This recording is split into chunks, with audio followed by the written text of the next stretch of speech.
Welcome to Wikistars. Broadcasting news is our pleasure. Please do remember to like, share and subscribe. Feel free to drop your comment in the comment box.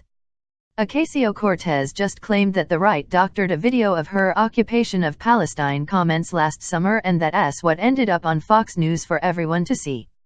But in reality that's not true at all. Not even close. What went around last year was a clip, in context, of her comments. See a video of the full interview.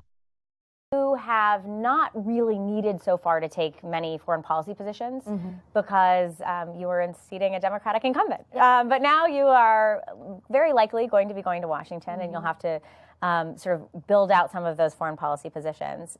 You, in the campaign, made one tweet or made one statement that referred to a killing by Israeli soldiers of civilians in Gaza and called it a massacre, which became a little bit controversial. But I haven't seen anywhere. What is your position on Israel? Well, I believe absolutely in Israel's right to exist. I am a proponent of a two-state solution. And for me, this is not a referendum, I think, on the state of Israel. For me, the lens through which I saw this incident as an activist,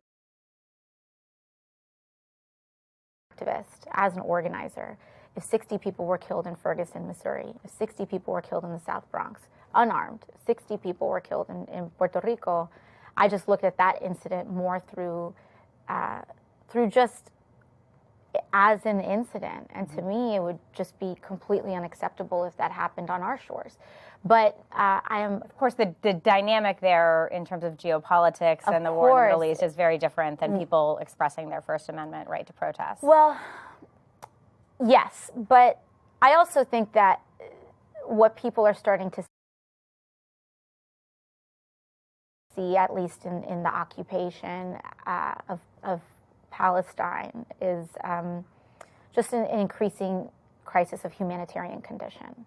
And that, to me, is just where I tend to come from on this issue. You use the term the occupation of Palestine. What did you mean by that? I think what I meant is like the settlements that are increasing in some of these areas and places where Palestinians are experiencing difficulty in access to their housing and homes. Do you think you can expand on that?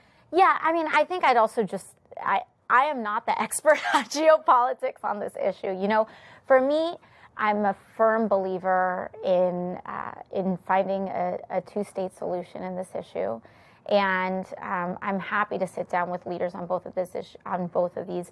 For me, I just look at things through a human rights lens, and I may not use the right words.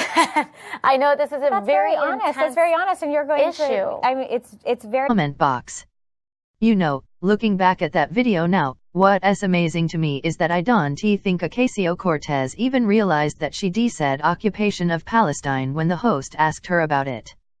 The words occupation of Palestine just rolled out of her mouth because that's the way she's used to thinking about it. Then when asked about it, she was like, oh, duh, Which is also interesting because in the clip I gave you she does say she supports Israel's right to exist and a two-state solution. But then calls Israel an occupier? She was still wet behind the ears at the time. What you had there was a crafted policy position on Israel's right to exist versus her admitting the truth that she really feels Israel is occupying Palestinian lands. That doesn't mean she doesn't also support Israel's right to exist, but it sounds to me like she would only support their right to exist outside of what territories she want the Palestinians to have as part of their state, which means she would probably divide Jerusalem and force Israel to give up Judea and Samaria as well. Just a guess. Welcome to Wikistar.